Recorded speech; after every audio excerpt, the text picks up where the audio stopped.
नमस्कार, देश की बात में आपका स्वागत है। मैं हूं मनोज मानस। खबरों का रुख करेंगे उससे पहले देख लेते हैं इस वक्त की अहम हेडलाइंस। कानपुर में महंत के आपदा की धमकी के आगे झुका प्रशासन। थाना अध्यक्ष को किया गया सस्पेंड। नहीं टूटी 300 साल पुरानी परंपरा। पुरी में भगवान जगन्नाथ यात्रा सुभद्रा और बलभद्र रथ पर विराजित। 10 लाख से ज्यादा लोग पहुंचे। विधि विधान से निकाली गई रथ यात्रा। अहमदाबाद जगन्नाथ रथ यात्रा में डीजे से हाथी बेकाबू 100 मीटर तक भागा। डर से अफरा तफरी मची। 17 हाथियों के ग्रुप में सबसे आगे चल रहा था। दिल्ली के नरेला को मिली ई बसों की सौगात। मुख्यमंत्री रेखा गुप्ता ने दिखाई हरी झंडी। डीटीसी की 105 इलेक्ट्रिक देवी बसों को किया रवाना। भाषा विवाद पर 5 जुलाई को उद्धव राज ठाकरे के संयुक्त रैली। 20 साल बाद दोनों मंच पर साथ नजर आएंगे। उद्धव बोले महाराष्ट्र में लैंग्वेज इमरजेंसी।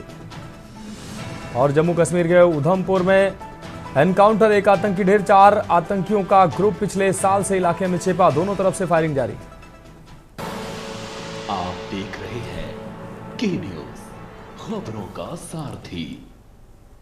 और अब खबरें विस्तार से। अहम खबर से बुलेटिन की शुरुआत करेंगे। देश की राजधानी दिल्ली में बढ़ता क्राइम ग्राफ और बेखौफ होकर वारदातों को अंजाम दे रहे अपराधी दिल्ली की कानून व्यवस्था पर बड़ा सवाल खड़े कर रहे हैं। ताजा मामला बीती रात रोहिणी जिले के अमन विहार थाना इलाके का है, जहां लगातार 2 जगह पर चाकूबाजी की घटनाएं हुई, जिसके बाद इलाके में दहशत का माहौल है और सभी लोग अपनी सुरक्षा को लेकर चिंतित दिखाई दे रहे हैं। पहला मामला आपको बता दें बलबीर विहार का है, जहां पर तकरीबन 4 से 5 बच्चों पर चाकू से हमला कर दिया जाता है, जिससे आसपास के लोगों में चीख पुकार मच जाती है। इसकी सूचना पुलिस को दी गई। सूचना मिलने पर पुलिस मौके पर पहुंची और घायल नाबालिग बच्चों को नज़दीक के संजय गांधी हॉस्पिटल में भर्ती करवाया, जहां पर एक नाबालिग जिसकी पहचान दीपांशु उम्र लगभग 15 से 16 वर्ष की है, उपचार के दौरान उसकी मौत हो गई। बाकी घायल बच्चों को रेफर कर दिया गया है। जानकारी के अनुसार बाकी बच्चों की स्थिति गंभीर बनी हुई है। अभी तक झगड़े की फिलहाल वजह साफ नहीं हो पाई है। सभी घायल बच्चे नाबालिग बताए जा रहे हैं। वहीं दूसरा मामला कारण बिहार शुक्र बाजार रोड का है, जहां पर 2 सगे भाई प्रवीण अपनी धर्मपत्नी अपने भाई दीपक के साथ शुक्र बाजार रोड से सब्जी खरीदकर घर की तरफ आ रहे थे। तभी पीछे से बाइक पर सवार कुछ अज्ञात बदमाशों ने पहले दीपक फिर प्रवीण पर ताबड़तोड़ चाकू से हमला कर दिया और वहां से फरार हो गए। सूचना मिलते ही पुलिस मौके पर पहुंची। दोनों घायलों को संजय गांधी हॉस्पिटल में भर्ती करवाया, जहां पर प्रवीण जिसकी उम्र 32 वर्ष थी, उपचार के दौरान उसकी मौत हो गई, जबकि घायल दीपक अभी भी जिंदगी मौत से संघर्ष कर रहा है।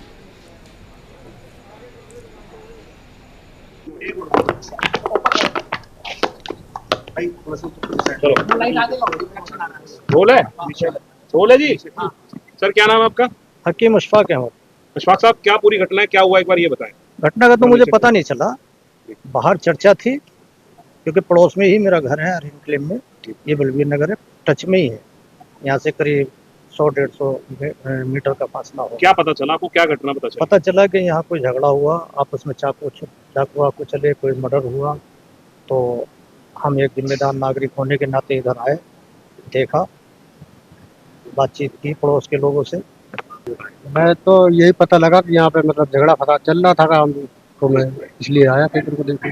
तो क्या झगड़ा था, किससे झगड़ा था? ये तो नहीं पता काम से कहा है कि झगड़ा था, किस बात का झगड़ा था। आपको क्या हुआ, क्या है, कुछ पता तो चला होगा आपको? बाद में पता लगा काम जाके वो उसके चाकू को मार दिया। चाकू मारे? जिसके चाकू मारे? हाँ जी।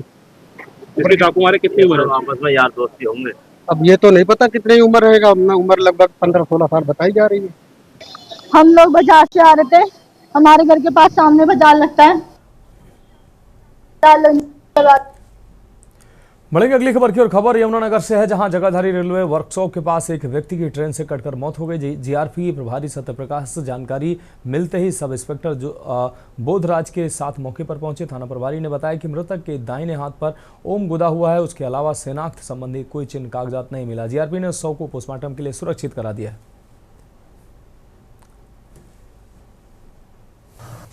सर रात हमारे पास 11:55 पे न्यू DFC रेलवे लाइन जो मालगाड़ियों को निकली है, उससे मीमो आई थी कि एक व्यक्ति किलोमीटर नंबर 1104/3/5 DFC रेलवे लाइनों पे रन ओवर हो गया।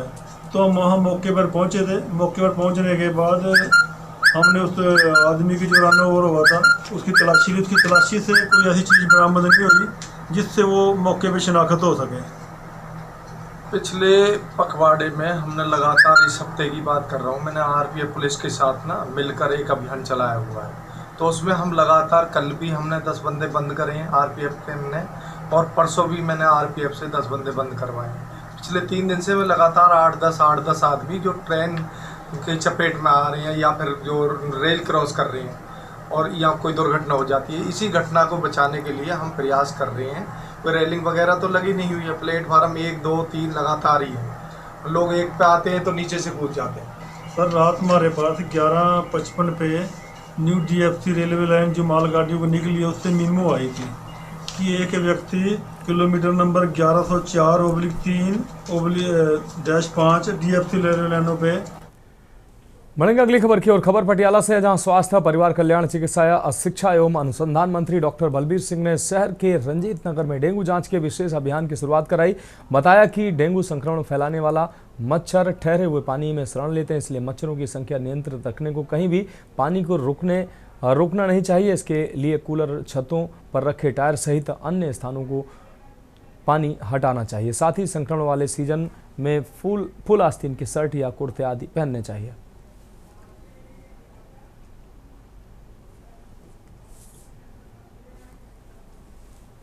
ਤੇ ਅੱਜ ਦੀ ਜਿਹੜੇ ਸੀਗਾ ਸਾਡਾ ਹਰ ਸ਼ੁੱਕਰਵਾਰ ਡੇਂਗੂ ਤੇ ਵਾਰਨਾ ਸਾਡਾ ਰਣਜੀਤ ਨਗਰ ਹੈ, ਦਸ਼ਮੇਸ਼ ਨਗਰ ਹੈ, ਇਹ ਰਿਲੇਟਿਵਲੀ ਪੌਸ਼ ਏਰੀਆ ਹੈ ਜਿੱਥੇ ਕੂਲਰ ਲੋਕਾਂ ਦੇ ਘਰਾਂ 'ਚ ਨਹੀਂ ਹੈ।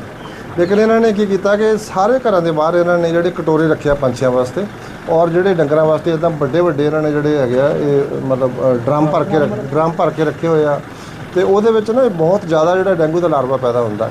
ਇਹ ਵੀ ਇੱਕ ਸੋਰਸ ਹੈ। ਕਿਸੇ ਦੀ ਫ੍ਰਿਜ ਦੇ ਟਰੇ, ਬਠਿੰਡੇ ਦੇ ਵਿੱਚ ਸਾਡੇ ਬਹੁਤ ਸਾਰੇ ਹਰ ਘਰ 'ਚ ਗਰੀਬਾਂ ਦੀ ਕॉलोनी ਸੀ, ਪੁਰਾਣੇ ਵਾਲੇ ਫ੍ਰਿਜ ਸੀਗੇ, ਫ੍ਰਿਜ ਦੀਆਂ ਟਰੇਆਂ ਭਰੀਆਂ ਪਈਆਂ ਸੀ ਡੇਂਗੂ ਨਾਲ।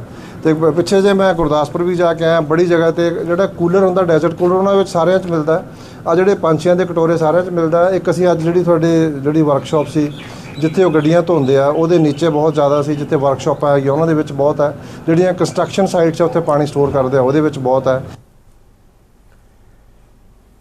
खबर बटाला से है, जहां मोटरसाइकिल सवार 2 हमलावरों ने जग्गू भगवानपुरिया के रिश्तेदार करणवीर सिंह और उसकी मां हरजीत कौर की गोली मारकर हत्या कर दी। मामले में पुलिस अधिकारी परमवीर सिंह का नया बयान सामने आया। पुलिस अधिकारी का कहना है कि मामले की हर एंगल से जांच की जा रही है।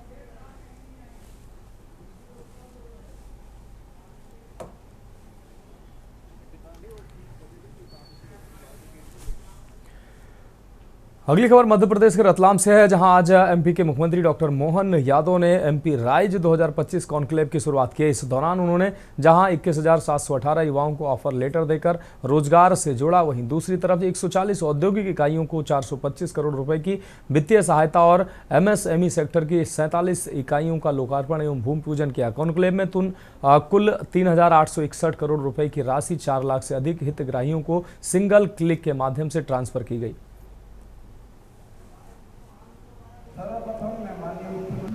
माननीय चेतन कश्यप जी, माननीय सांसद श्रीमान विष्णु शर्मा जी जो हमारे प्रदेश के अध्यक्ष भी है, माननीय सांसद सुधीर गुप्ता जी, माननीय विधायक डॉक्टर राजेंद्र पांडे जी, प्रदेश के दूसरे सबसे बड़े इंडस्ट्रियल पार्क पीथमपुर के बाद मेगा इंडस्ट्रियल पार्क रतलाम में फार्मा, बायोटेक और केमिकल सेक्टर के लिए समर्पित जोन जो प्रस्तावित किया गया है, मुझे इस बात की प्रसन्नता है।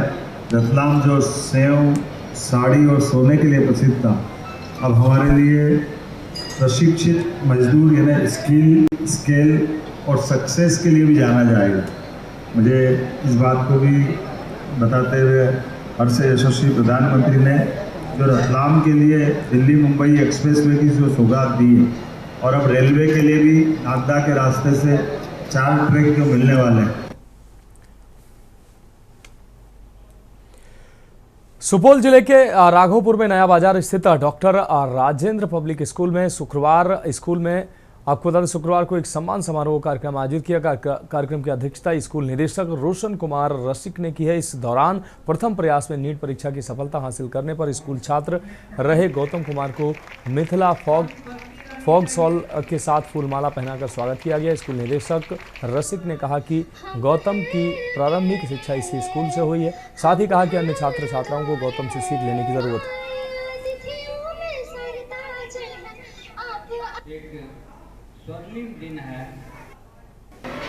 ये मेरी मेहनत है और टीचर्स का ये एक्सपीरियंस था, उनका मेरे प्रति डेडिकेशन था, उन्होंने जो मुझे शिक्षा दी उसके कारण मैं सफल हूँ।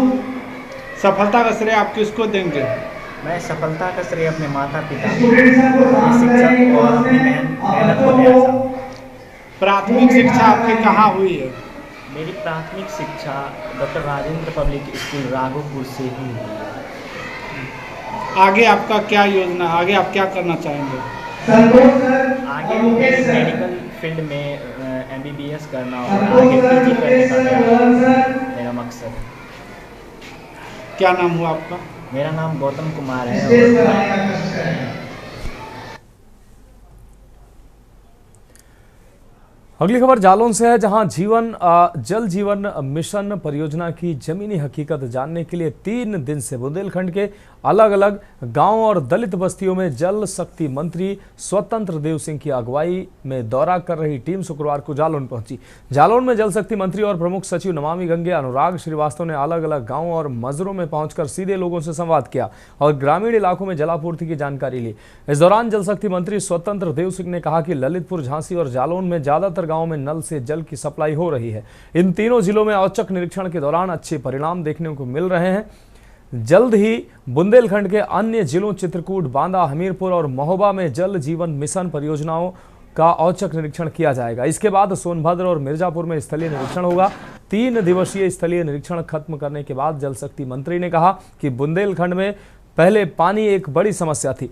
ट्रेनों से पानी आता था, मगर अब हर घर तक नल से जल पहुंच रहा है। जल शक्ति मंत्री ने कहा कि 3 दिन के दौरे में झांसी के कुछ ऊंचाई पर स्थित इलाकों में लो प्रेशर सप्लाई की समस्या सामने आई है। इस समस्या को दूर करने के लिए निर्देश अधिकारियों को दे दिए गए हैं। मंत्री ने अधिकारियों को निर्देशित करते हुए निर्देश दिए हैं कि जो भी समस्याएं मिली हैं उसे 1 हफ्ते में दुरुस्त कर लिया जाए। जल्द ही इसकी समीक्षा भी की जाएगी।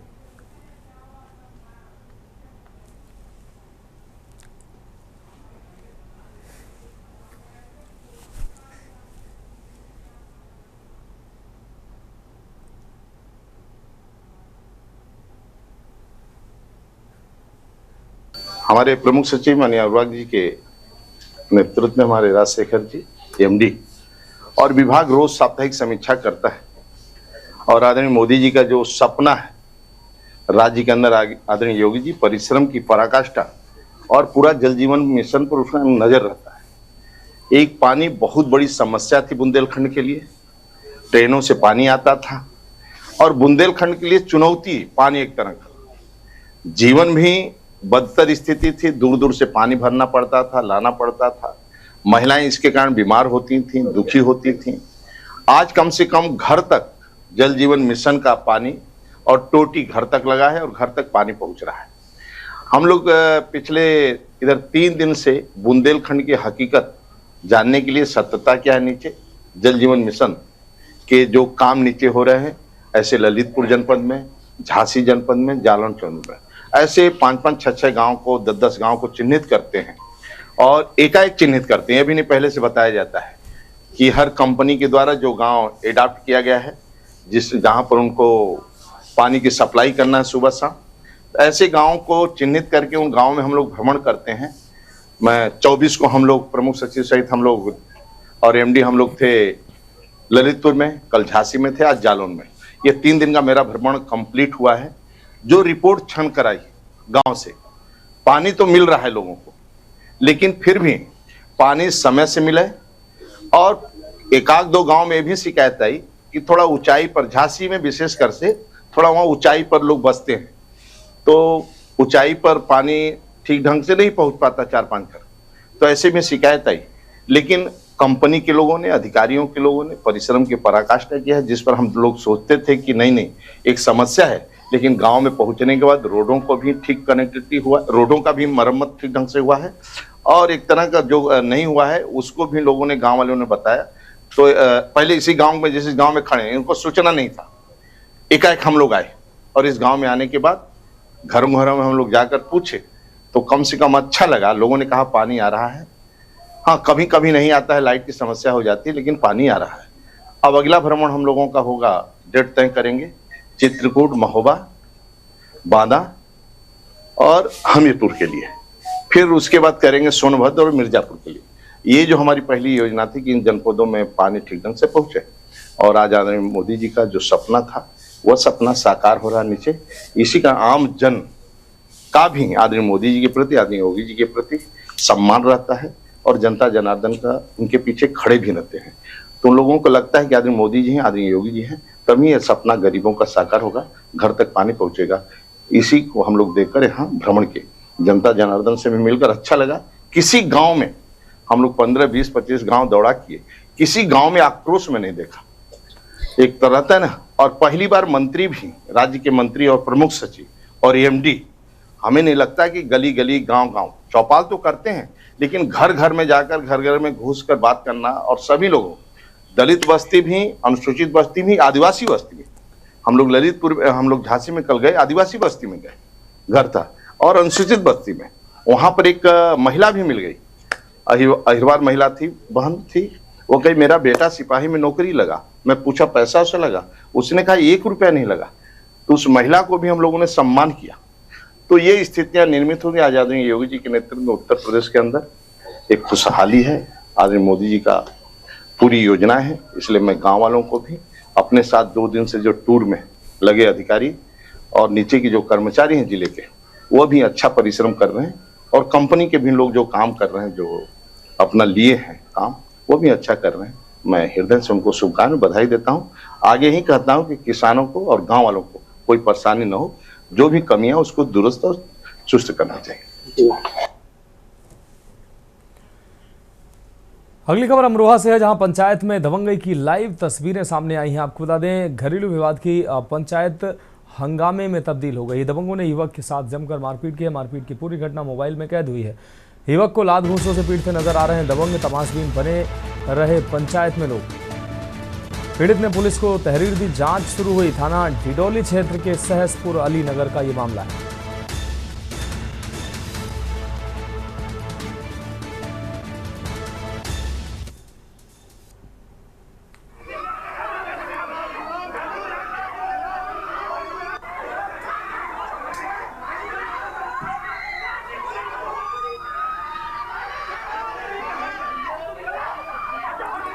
तो घरेलू विवाद की पंचायत हंगामे में तब्दील हो गई।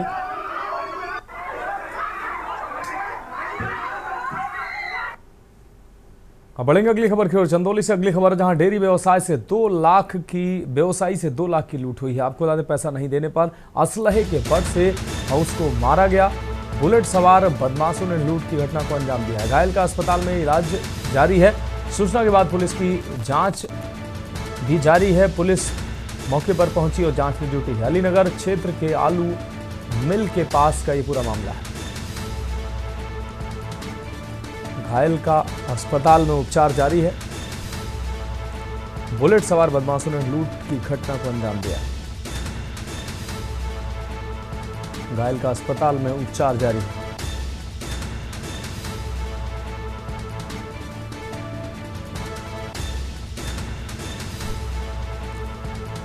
यह अहम खबर आपको दिखा रहा है। अलीनगर क्षेत्र के आलू मिल के पास का ये पूरा मामला है।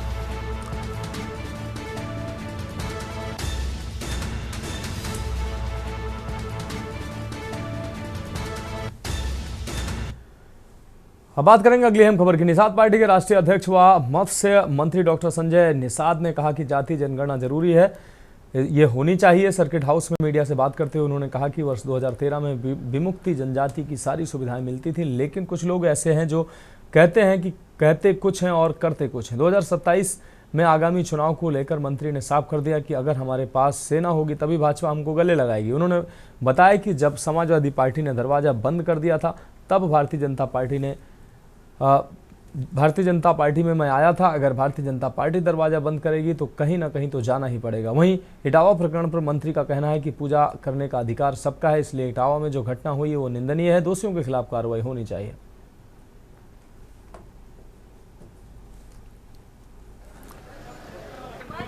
मैं उसकी निंदा करता हूं।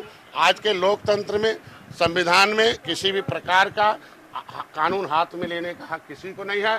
धर्म का प्रचार, धर्म का सभी का धर्म है। जब सबको धर्म में जगह दी गई है कि सारे हिंदू जो कहे जाते हैं उनका वोट लिए जाते हैं, उनको अपना साथ लिए जाते हैं, खून लिए जाते हैं, उनका झंडा उठवाया जाता है, वोट लिए जाते हैं। समाज में हमने व्यवस्था कर दी कि सब हिंदू हैं तो सबको पढ़ने का अधिकार है, सबको किसी अगर कोई मैं कहता हूँ अगर यादव को कहेंगे कि खाली भैंस चराने का अधिकार है तो ये भी कहा जाएगा कल कि किसी को कि वो गद्दी पर बैठने का, राजनीति करने का अधिकार नहीं है। बहुत ऐसे लोग हैं, इसी की देन, संविधान की देन है। मोदी जी ने एक महिला को राष्ट्रपति बनाया। बढ़ेगा अगली खबर की ओर। डिप्टी सीएम केशव प्रसाद मौर्य ने कहा कि इटावा की घटना दुर्भाग्यपूर्ण है, ये नहीं होनी चाहिए। अखिलेश यादव और समाजवादी पार्टी का इटावा की घटना को लेकर जो घटिया आचरण है वो समाजवादी पार्टी को समाप्तवादी पार्टी की ओर ले जा रहा है। समाज ने कभी भी इमरजेंसी को स्वीकार नहीं किया है। समाज को समाज से लड़ाने की कोशिश कभी समाज स्वीकार नहीं करेगा। जो घटना हुई वो गलत हुई है, लेकिन उसको समाजवादी पार्टी कार्यालय में बुलाकर जो कथावाचक उसको यादव बनाकर रख दिया। आप जातिवाद फैला रहे हैं, आप उसे ब्राह्मण बनाम यादव की लड़ाई बना रहे हैं, आप फर्जी पीडीए चला रहे हैं, आप परिवार डेवलपमेंट एजेंसी चला रहे हैं। ये आरोप केशव प्रसाद मौर्य ने अखिलेश यादव पर लगाया। अखिलेश यादव सत्ता के बिना बेचैन है। अखिलेश यादव मुलायम सिंह के अंतिम शासक के रूप में 2012 से 17 तक रह लिए। मॉक पार्लियामेंट का आयोजन किया गया है जिसमें कानपुर बुंदेलखंड क्षेत्र के उद्घाटन कार्यक्रम में मुझे आने का मौका मिला। आज से 50 साल पहले कांग्रेस ने इस देश में आपातकाल को थोपने का काम किया था और कांग्रेस को छोड़ करके संपूर्ण विपक्ष आपातकाल के खिलाफ लड़ाई लड़ा, जेल गया और लंबे संघर्ष से 21 महीने के संघर्ष के बाद इस देश को आपातकाल से मुक्ति मिली थी। आज भारतीय जनता पार्टी लोकतंत्र की मजबूती के लिए, युवाओं में जागरूकता पैदा करने के लिए एक मॉक पार्लियामेंट का ये आयोजन है और उस मॉक पार्लियामेंट के माध्यम से एक बड़ा संदेश देश में जाए, आप सबके भी माध्यम से। क्योंकि जब आपातकाल लगा था तो केवल विपक्षी नेताओं के खिलाफ ही कार्रवाई नहीं हुई, ऐसी परिस्थिति से देश को बाहर निकालने का काम किया। क्योंकि भारतवासियों के खून की एक एक बूंद में लोकतंत्र बसा हुआ है। जिस प्रकार से भारत की स्वाधीनता के लिए हमारे स्वतंत्रता संग्राम सेनानियों ने अंग्रेजों के खिलाफ लड़ाई लड़ी, उसी प्रकार से लोकतंत्र सेनानियों और देशवासियों ने कांग्रेस की पराधीनता से देश को मुक्त कराने की लड़ाई लड़ी थी और उसमें विजय प्राप्त की। आज मैं सभी लोकतंत्र सेनानियों का सम्मान करता हूं और युवा मोर्चा के जो हमारे कार्यकर्ता आज यहाँ पे मॉक पार्लियामेंट कर रहे हैं, जो सदन में सांसद के रूप में और प्रधानमंत्री से लेकर के मंत्री के रूप में, नेता प्रतिपक्ष के रूप में अलग अलग अपनी भूमिका अभी निर्वाह करेंगे, उनके उज्जवल भविष्य की कामना करते हैं। तो फिलहाल खबरों में वक्त है अहम ब्रेक का, जल्द हाजिर होंगे। आप देख रहे हैं के न्यूज, खबरों का सारथी। ब्रेक के बाद इसके बाद में एक बार फिर से आपका स्वागत है। बढ़ेंगे अगले अहम खबर की ओर। इटावा थाना बकेवर क्षेत्र के अंतर्गत ग्राम दादरपुर में कथावाचक की चोटी काटने की घटना जैसे ही वायरल हुई तो उसके बाद पुलिस ने कार्रवाई करते हुए 4 लड़कों को जेल भेज दिया था। लेकिन इसी क्रम में कथावाचक मुकुट मणि का एक वीडियो वायरल हो रहा है जिसमें वह कुर्सी पर बैठे हुए हैं और उनके साथ गांव के लोग बैठे हुए हैं जो पूछताछ कर रहे हैं। पूछताछ में लोग पूछ रहे हैं कि तुम किस जाति से हो, तो उसी समय मुकुटमणि अपनी जाति छुपा रहे हैं और वह गोलमोल जवाब दे रहे हैं। उसे वीडियो में बैठे हुए जयप्रकाश तिवारी ने बताया कि जब वह घर पर पूजन के बाद उनकी हरकत सामने आई तो यहाँ से गए, तभी उनके आधार कार्ड से पहचान हो गई थी कि वह यादव हैं और उनसे पूछा जा रहा था, लेकिन फिर भी वह जवाब नहीं दे रहे थे। उन्होंने माफ़ी मांगी, तब हम लोग वहाँ से चले आए। तब तक वह सुरक्षित थे, उनके साथ किसी प्रकार की कोई घटना नहीं हुई थी। घटना के प्रत्यक्षदर्शी नरेंद्र तिवारी ने बताया कि ये लोग लगातार इस तरह की हरकतें कर रहे थे कि गांव के लोगों को शक हो गया। ये जयप्रकाश तिवारी के घर पर हरकत करने के बाद ही पता चला था कि तभी से पूछताछ की जा रही थी और गोलमोल जवाब ये लगातार दे रहे थे। उसी समय उन्होंने माफ़ी भी मांगी और उन्होंने अपनी गलती का एहसास किया था और वह सुरक्षित बैठे हुए थे। उनके साथ किसी प्रकार से किसी ने कोई घटना कारित नहीं की थी। जब वे वहां से चले गए उसके बाद ही ये कोई घटना उनके साथ घटित हुई है।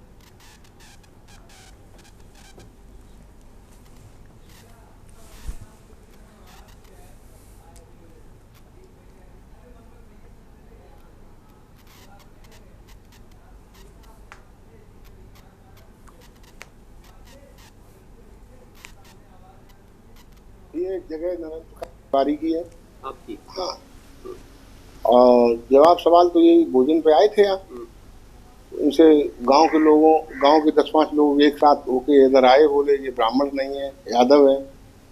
तो वो कहने लगे नहीं मैं ब्राह्मण हूँ। ऐसी काफ़ी देर कहते रहे, फिर कहने लगे हमारी कोई जात नहीं। तो मैंने कहा आधार कार्ड देखा गया, आधार कार्ड में अनुभूति लिखा था। और वहाँ का है प्लॉट का, पप्पू तिवारी के यहाँ का। वहीं बैठे, यहाँ से गए 9, घड़ी तो नहीं देखा, 9 साढ़े 9 बजे की होगी। क्या बातचीत हो रही थी उस समय, लोग क्या पूछ रहे? और जो आईडियाँ मिली थी वो लेके गए, सब वहीं बैठ गए जाके। तो और भी लोग सुने तो अपनी पूछा बताई कर रहे उनसे। उसमें सवाल जाति को लेकर भी पूछा जा रहा था। ये वो अग्निहोत्री हो कि यादव हो, 2 आईडी है, पर वही यादव उनने बताया।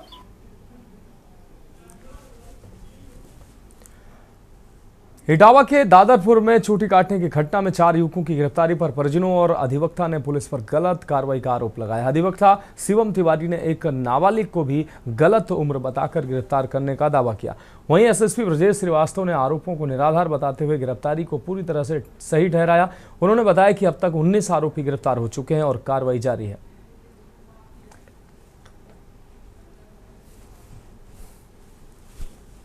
है, उनको ठोस साक्ष्यों के आधार पर गिरफ्तारी की गई है और उन्होंने स्वीकार किया। इतना दबाव बना दिया गया प्रशासन को, आनन फानन में उन 4 लड़कों की गिरफ्तारी करने की आवश्यकता करने की पड़ी। क्योंकि उन 4 लड़कों को जो पकड़ा गया है, न तो एक वकील के हैसियत से मैं बता रहा हूं कि न तो वीडियो का कोई स्पष्टीकरण हुआ कि वीडियो में जो वायरल लोग हो रहे हैं वो कौन थे, क्या उनके नाम थे। इन 4 को उठा लिया गया और मनगढ़ंत कहानी रचकर पूरी घटना साबित भी कर दी गई। ये तो गलत है, ये तो ट्रायल का सब्जेक्ट है, उसमें दूध का दूध पानी का पानी हो जाएगा। लेकिन प्रशासन पर इतना दबाव था जो प्रशासन को आनन फानन में ये कृत्य करना पड़ा। चूंकि वर्ग संघर्ष की स्थिति मेरी समझ में प्रशासन को जो उचित लगा वो प्रशासन ने किया।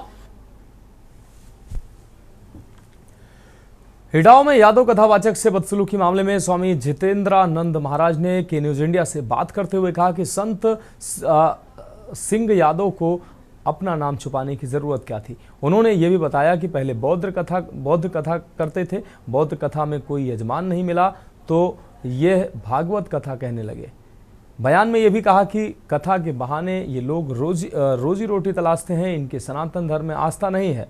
समाजवादी पार्टी के मुर्गे हैं ये संत सिंह यादव। जितेंद्रानंद ने अखिलेश यादव को कंस का वंशज बताया।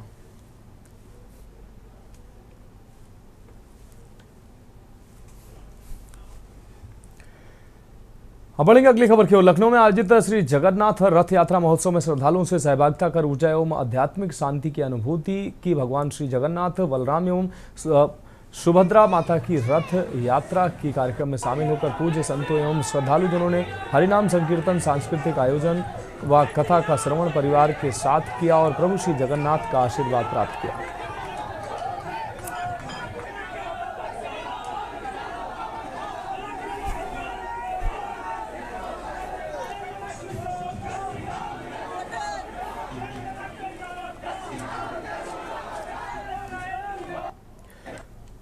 खबर एटा से है, जहां राजा का रामपुर कस्बे में भगवान जगन्नाथ की भव्य नगर यात्रा निकाली गई। प्राचीन दाऊजी महाराज मंदिर से शुरू हुई रथ यात्रा में हजारों श्रद्धालु शामिल हुए।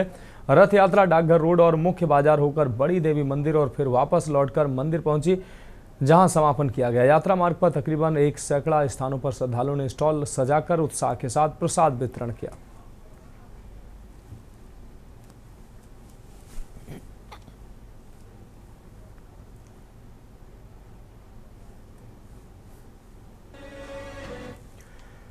मथुरा में बांके बिहारी कॉरिडोर के समर्थन में मिशन शक्ति समूह के बैनर तले भारी संख्या में महिलाओं ने जिलाधिकारी कार्यालय पहुंचकर अपना समर्थन जताया। नारी शक्ति ने 151 ईंटों के साथ आगरा के कमिश्नर शैलेंद्र कुमार सिंह को समर्थन पत्र सौंपा। इस दौरान महिलाओं ने जोरदार तरीके से कॉरिडोर निर्माण की मांग रखी। आगरा कमिश्नर शैलेंद्र कुमार सिंह ने कहा कि जब नारी शक्ति किसी चीज की मांग करती है तो उसे नजरअंदाज करना असंभव होता है।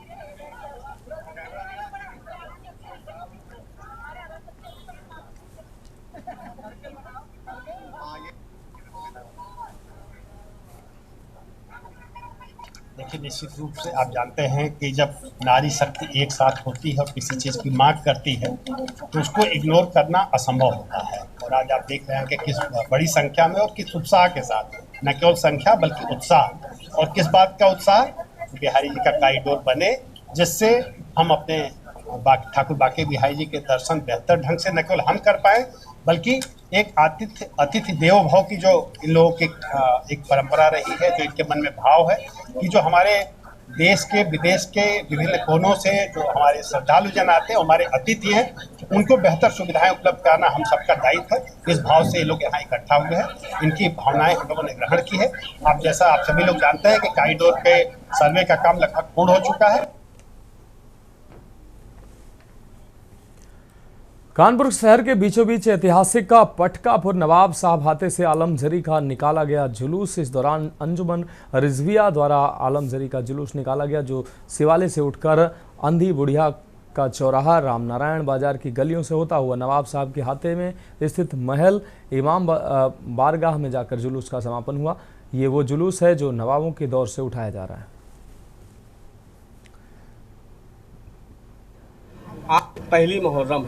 पहली मुहर्रम है इस वजह से ये पहली मुहर्रम, क्योंकि इमाम हुसैन ने जो है अपना सफ़र किया था करबला के लिए। 2 मुहर्रम को वो करबला पहुँचे थे।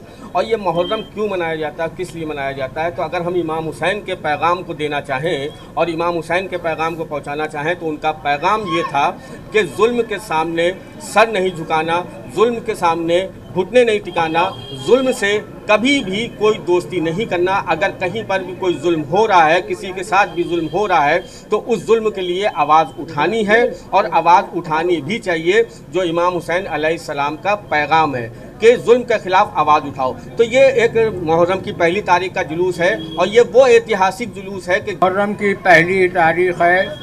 मुहर्रम वो महीना है कि जो इस्लामिक कैलेंडर में पहला माना जाता है, लेकिन जब से वाक़या करबला हुआ आज से 1400 साल पहले, उस वक़्त इमाम हुसैन अलैहिस्सलाम और उनके साथियों ने जाकर के वहाँ शहादत दी है।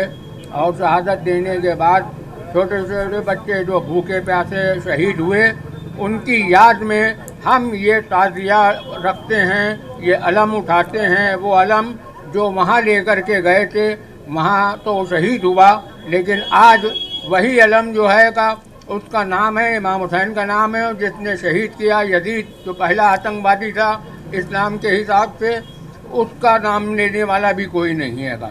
इतनी सी है कहानी। बाकी तो ये करबला है और करबला की कहानी बहुत लंबी होती है कि इसमें आपको हमारा ये नवाब साहिबान का जुलूस है जो करीब 150 साल के आसपास उठ रहा है। इसकी पहले शान बहुत ही अब वक्त के हिसाब से चल रहा है। जैसा भी हो रहा है बेहतर से बेहतर कोशिश की जाती है। हमारा प्रशासन का, शासन का सबका सहयोग होता है। पुलिस हमारे साथ में रहती है, हमेशा साथ होता है, आप सबका साथ है। आम आदमी पार्टी राज्यसभा सांसद व प्रदेश प्रभारी संजय सिंह ने विधानसभा दरियाबाद के सत्यम मिश्रा हत्याकांड में प्रदेश उपाध्यक्ष अभिषेक प्रताप सिंह की अगुवाई में परिजनों से मिलने मुलाकात की है। फोन पर एसपी से बात करके हत्या आरोपितों की गिरफ्तारी 1 महीने के बाद भी न होने का कारण पूछा। जल्द से जल्द गिरफ्तारी कर उचित कार्रवाई करने की बात कही।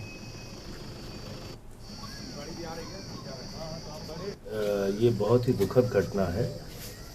एक नौजवान युवक जो भारतीय जनता पार्टी के मंडल के मंत्री भी थे, सत्यम मिश्रा जी, 14 मई को उनकी हत्या होती है। 14 मई को शादी होती है, 24 मई को उनकी हत्या हो जाती है और पेड़ पे लटकी हुई लाश मिली।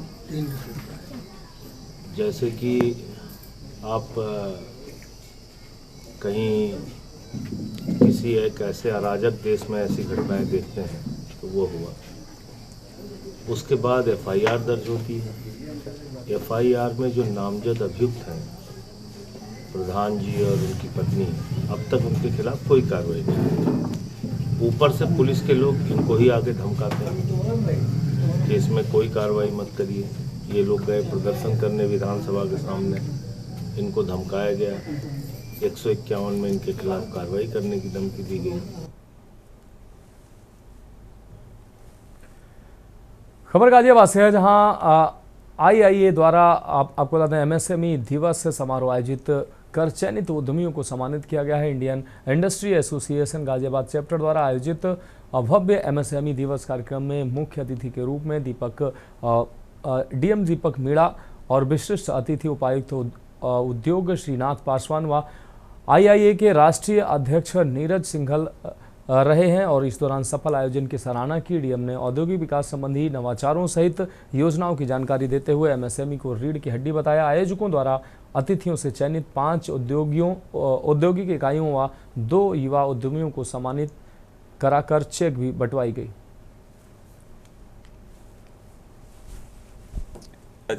डे जो 27 जून है, इसके उपलक्ष्य में आईआई के द्वारा यहाँ पे एक आयोजन किया गया, जिसमें सभी एमएसएमई से जुड़े हुए जो हमारे एंटरप्रेन्योर्स और इंडस्ट्रीज हैं उनको बुलाया गया। अपना इसमें एक तरीके के पॉजिटिव डिस्कशंस हुए, एक विचारों का आदान प्रदान हुआ। क्या प्रॉब्लम्स हैं जो एमएसएमई को लगता है कि दे आर फेसिंग, क्या उनकी अपेक्षाएं हैं, और जो गवर्नमेंट की पॉलिसीज़ हैं वो हमारे द्वारा और हमारे जीएमडीआईसी द्वारा बताई गई कि जिसका वो फ़ायदा उठा सकते हैं। तो अच्छी चीज़ है, ये पहली बार स्टार्ट की गई है और इसको अब एनुअल फिनोमिना बनाते हुए अगली बार और इसको बड़ा किया जाएगा। भारत नेपाल सीमा की सुरक्षा, पारस्परिक समन्वय और सीमा पार अपराधों की रोकथाम के संबंध में रुपेडिया स्थित एकीकृत चेक पोस्ट आईसीपी में बॉर्डर डिस्ट्रिक्ट को कोऑर्डिनेशन कमेटी यानी कि बीडीसीसी बैठक का आयोजन किया गया। बैठक में जिलाधिकारी बहराइच, पुलिस अधीक्षक बहराइच, अपर पुलिस अधीक्षक ग्रामीण क्षेत्र अधिकारीगण, कमांडेंट एसएसबी 42वीं और 59वीं 70वीं बटालियन, डीएफओ बहराइच व कतनिया घाट जिला आबकारी अधिकारी, कस्टम विभाग व एटीएस के उच्चाधिकारी, सीमावर्ती थानों के प्रभारी निरीक्षक, नेपाल राष्ट्र से वर्दिया और बांके जिलों के सीडीओ व पुलिस अधीक्षक, नेपाल आर्म्स फोर्सेस के उच्चाधिकारी आदि सम्मिलित हुए। बैठक के दौरान सीमा सुरक्षा व्यवस्था को और अधिक प्रभावी बनाने के लिए दोनों देशों की एजेंसियों के बीच समन्वित प्रयासों पर चर्चा की गई। विशेष रूप से सीमावर्ती इलाकों में संयुक्त गश्त की योजना, गहन निगरानी और चेकिंग तथा संवेदनशील क्षेत्रों में विशेष चौकसी बढ़ाने पर जोर दिया गया। सीमा पर हो रही तस्करी, मादक पदार्थों व मानव तस्करी तथा आपराधिक तत्वों की गतिविधियों को नियंत्रित करने हेतु सूचना के त्वरित आदान प्रदान और संयुक्त कार्रवाई की रूपरेखा तय की गई। साथ ही दोनों देशों के मध्य आपसी रिश्तों को अधिक दृढ़ करने, कानून एवं व्यवस्था तथा व्यापार को बढ़ावा देने, साथ ही विविध समस्याओं के समाधान पर विस्तृत चर्चा की गई। बैठक में जनपदीय पुलिस, नेपाल राष्ट्र की पुलिस, एसएसबी व अन्य सुरक्षा एजेंसियों के बीच बेहतर समन्वय स्थापित करने पर, दोनों देशों के मध्य आवागमन करने वालों की सघन चेकिंग, जाली कागजात के माध्यम से अवैध संचरण करने वाले अवांछनीय तत्वों की आवाजाही, अराजक तत्वों की रोकथाम पर वार्ता की गई।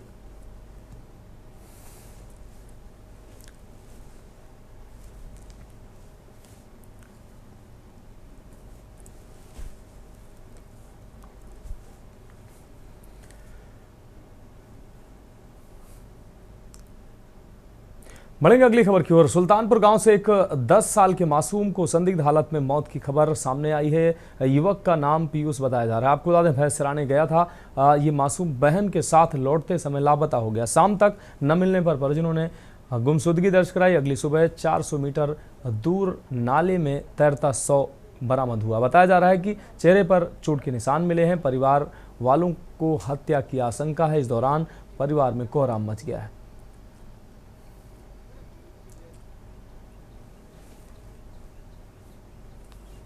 तो औरैया से ये खबर है। अगली सुबह नाले में तैरता शव मिलने से परिवारजनों में कोहराम मच गया। बढ़ेंगे अगली खबर की ओर। अमरोहा जनपद के डिडोली में तेंदुए का कहर जारी है। घर में घुसकर पालतू बछिया को निवाला बनाया। इलाके में दहशत का माहौल है। अमरोहा जनपद की डिडोली कोतवाली क्षेत्र में तेंदुए का आतंक थमने का नाम नहीं ले रहा है। ताजा मामला गांव सेखीपुर गुर्जर का है, जहां बीती रात तेंदुए ने एक पालतू बछिया को अपना शिकार बना लिया।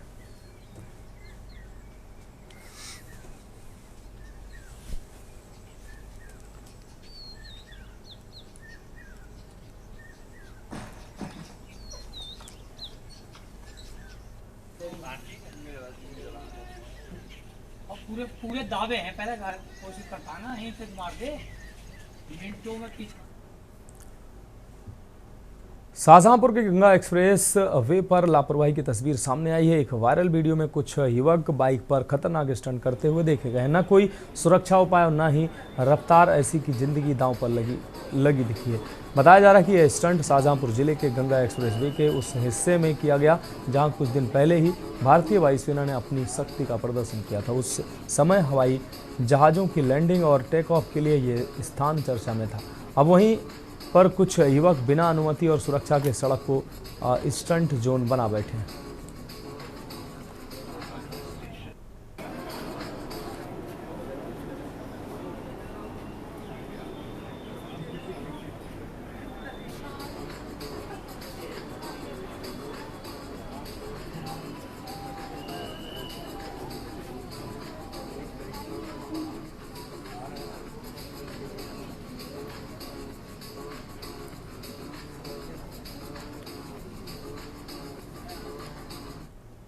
अगली खबर कन्नौज से है, जहां एआरटीओ इज्जत तिवारी के नेतृत्व में अचानक वाहनों की सघन जांच अभियान शुरू किया गया है। एआरटीओ ने निजी वाहनों का व्यावसायिक इस्तेमाल कर राजस्व क्षति पहुंचाने वालों पर शिकंजा कसना शुरू कर दिया है, जिससे शहर सहित जिले में हड़कंप मचा है। आपको बता दें कि हजारों हल्के वाहन धड़ल्ले से टैक्सी के रूप में इस्तेमाल किए जा रहे हैं। चेकिंग अभियान के तहत 15 निजी वाहनों को जब्त किया गया, जो नियमों का उल्लंघन कर कॉमर्शियल इस्तेमाल में आ रहे थे। साथ ही कई वाहन मालिकों को अपनी गाड़ियां व्यावसायिक दर्ज कराने के निर्देश दिए गए। इसके अलावा 28 ओवर लोड वाहनों से करीब 28 लाख राजस्व वसूला गया।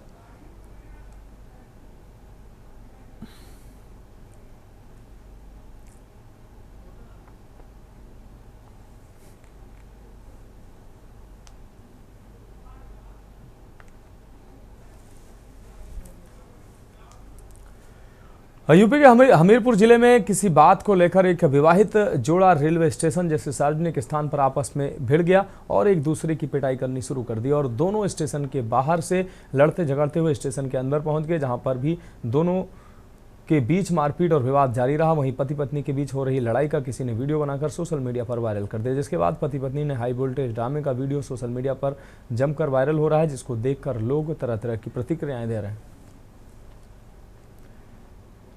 वायरल वीडियो मौधा कोतवाली कस्बे के रगौल रेलवे स्टेशन के बाहर का बताया जा रहा है, जहां ये घटना घटित हुई।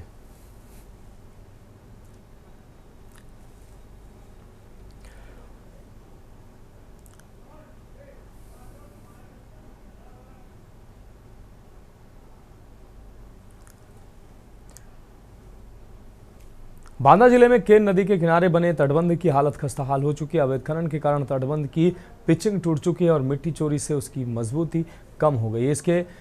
इससे बाढ़ का पानी सीधे शहर में घुसने का खतरा बढ़ गया है। स्थानीय लोग पिछले वर्षों की भीषण बाढ़ की यादें ताजा करते हुए प्रशासन से तटबंध की तत्काल मरम्मत और अवैध खनन रोकने की मांग कर रहे हैं।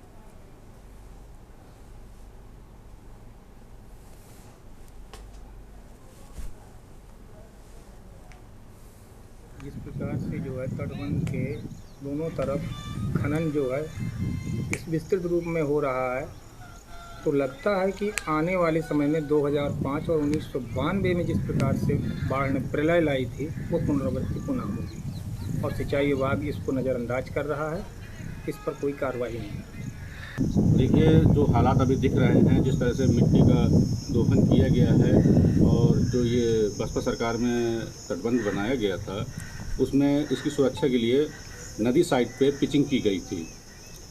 इस बार क्या हुआ है कि मिट्टी की खुदाई इतनी ज़्यादा हो चुकी है कि पिचिंग के पास से 3 मीटर की दूरी पर गहरे खड्डे खोद दिए गए हैं। जिससे बाढ़ का पानी सीधे पिचिंग पर ठोकर मारेगा और पिचिंग को क्षति पहुंच सकती है। तो अगर पिचिंग को क्षति पहुंची तो जो बांधा गया तटबंध है वो कभी भी धराशायी हो सकता है और इसमें बांदा शहर पूरी तरह से आपदा ग्रसित हो सकता है। खबर चंदौली से है, जहां दीना थाना क्षेत्र के कमालपुर कस्बा निवासी विधवा सीमा सोनी पुश्तैनी मकान के बंटवारे को लेकर परेशान है। जर्जर मकान में रह रही महिला का आरोप है कि उसके पटीदार जबरन कब्जा कर उसका 1/5 हिस्सा नहीं दे रहे हैं। पीड़ित महिला ने शुक्रवार को सीओ सकलडीह रघुराज से मिलकर न्याय की गुहार लगाई। महिला के मुताबिक पति और बेटे की मौत के बाद से वह वैसे ही मानसिक दबाव महसूस कर रही है। हमारा के लेकर आए हैं सर, मेरा हक हिस्सा नहीं मिल रहा है। जा रहे हैं थाने चौकी, बोल रहे हैं उस घर का मरम्मत कराकर उसी घर में रहो। कहाँ रहें सर, रहने का कोई जगह नहीं है, न मरम्मत कराने ला वो मकान रह गया है। कौन है जो आपका हिस्सा नहीं दे रहा है? क्या सुदामा सेठ है सर। क्या चाह रहे हैं? कह रहे हैं जाओ पड़ती जमीन लेकर उसी में बनाओ, वही में रहो। बढ़ेंगे अगली खबर की ओर। भारतीय लोकतंत्र के सबसे काले अध्याय 25 जून 1975 की 50वीं वर्षी पर भाजपा देश भर में काला दिवस मना रही है। इसी क्रम में विकासनगर क्षेत्र के कोटड़ा कल्याणपुर में एक विशेष कार्यक्रम आयोजित किया गया, जहां लोकतंत्र की रक्षा में अपना जीवन समर्पित करने वाले नेताओं को याद किया गया। कोटड़ा कल्याणपुर में आयोजित इस कार्यक्रम में बतौर मुख्य अतिथि कैबिनेट मंत्री सौरभ बोगड़ा, सहसपुर विधायक सहसपुर विधायक सहदेव सिंह पुंडीर सहित पार्टी पदाधिकारियों ने शिरकत की। जहां भाजपा कार्यकर्ताओं और पदाधिकारियों ने आपातकाल के उस दौर को याद किया जब नागरिक स्वतंत्रता, अभिव्यक्ति की आज़ादी और लोकतांत्रिक संस्थाएं कुचली गई थी।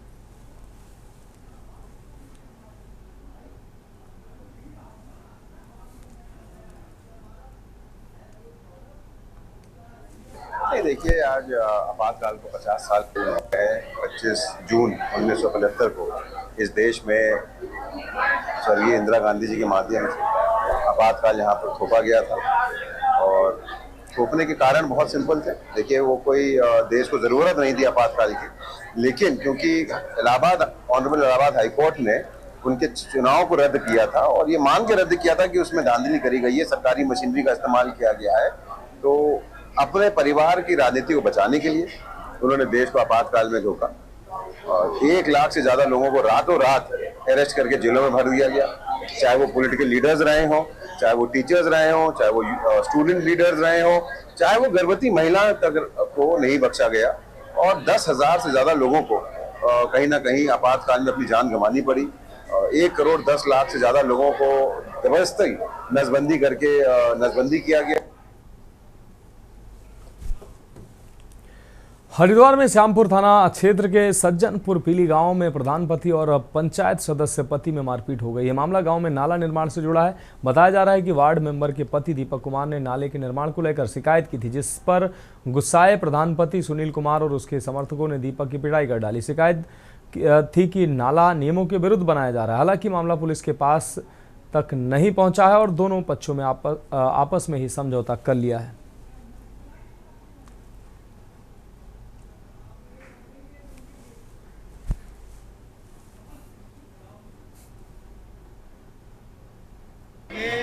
जगन्नाथ जी की जो शोभा यात्रा निकली है सन 1999 में हमारे परम पूजनीय डॉक्टर प्रमोद धड़ा जी ने स्थापना की थी इस मंदिर की और उन्हीं के सौजन्य से, उन्हीं की याद में, उन्हीं के प्रेरणा स्रोत से आज हम उनका ये कार्य पूरा कर रहे हैं और जगन्नाथ जी की यात्रा आगे इसी तरीके से जोश और उल्लास के साथ, इतनी गर्मी के बावजूद भी लोग नंगे पैर चलते हुए चल रहे थे, लेकिन किसी के ने भी वो नहीं करी।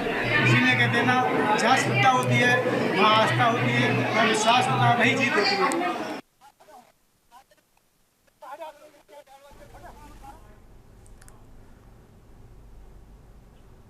खबर रामनगर से है, जहां श्री नागा बाबा मंदिर से शुक्रवार को भगवान जगन्नाथ की 26वीं विशाल एवं भव्य शोभा यात्रा बड़े ही धूमधाम और भक्तिभाव के साथ निकाली गई। बैंड बाजों और भजन कीर्तन के साथ नगर में निकाली गई शोभा यात्रा ने वातावरण को भक्तिमय बना दिया है। आयोजक डॉक्टर अरविंद ने बताया कि शोभा यात्रा की शुरुआत मंदिर में आरती के उपरांत हुई, जो नगर भ्रमण के बाद मंदिर प्रांगण में समापन के साथ पूरी हुई। भगवान जगन्नाथ जी की जो शोभा यात्रा निकली है सन 1999 में हमारे परम पूजनीय डॉक्टर प्रमोद धड़ा जी ने स्थापना की थी इस मंदिर की और उन्हीं के सौजन्य से, उन्हीं की याद में, उन्हीं के प्रेरणा स्रोत से आज हम उनका का ये कार्य पूरा कर रहे हैं और जगन्नाथ जी की यात्रा आगे इसी तरीके से जोश और उल्लास के साथ, इतनी गर्मी के बावजूद भी लोग नंगे पैर पैर जलते हुए चल रहे थे, लेकिन किसी के ने भी वो नहीं करी। इसीलिए कहते हैं ना, जहाँ श्रद्धा होती है वहाँ आस्था होती है और विश्वास होता है, वही जीत होती है। जय जगन्नाथ। नगर कानपुर का निवासी हूँ और ये मेरे ससुराल पक्ष द्वारा स्थापित जगन्नाथ जी का मंदिर है, जिसकी ये 26 विशाल रथ यात्रा थी और लगातार विगत 26 वर्षों से हम लोग इस रथ यात्रा का आयोजन करते हैं। रामनगर के निवासियों के द्वारा इसमें सभी कंट्रीब्यूशन प्रॉपर रहता है, उनका सहयोग रहता है और जनमानस के कल्याण के लिए और हम लोगों की भगवान जगन्नाथ से प्रार्थना है कि जो हमारी हर दुख विपदा को समय से दूर करें और हम लोगों को निरोगी काया देते हुए स्वास्थ्य और स्वस्थ रखें। अब दिल खोल के खूब मेहनत करते हैं। 1 महीना पहले से हम लोग तैयारियां चालू करते हैं। अरविंद भैया, सद्दू भैया और बहुत सारे लोग, जितने मैं नाम भी नहीं गिना सकती, इतने लोग सब अपने मन लगा के हम लोग की यात्रा में सम्मिलित होते हैं और खूब मेहनत करते हैं। दिन रात की मेहनत होती है। 3 जुलाई सन 1999 में हमारी यात्रा चालू हुई थी डॉक्टर प्रमोद मेहरोत्रा जी ने, और यहाँ के स्वामी जी ने, जो नागा बाबा मंदिर के स्वामी जी थे, एकादशी महाराज, हाँ एकादशी महाराज, तो उन्होंने दोनों लोगों ने मिलके रथ यात्रा चालू करने का निर्णय करा था, जो हर साल निकलती है और हम लोग हज़ारों लोग की संख्या में यहाँ पे सम्मिलित होते हैं। तो फिलहाल देश की बात में अभी के लिए मेरे साथ इतना ही। मुझे दीजिए इजाजत और आप देखते रहिए के न्यूज़ इंडिया। आप देख रहे हैं के न्यूज़, खबरों का सारथी।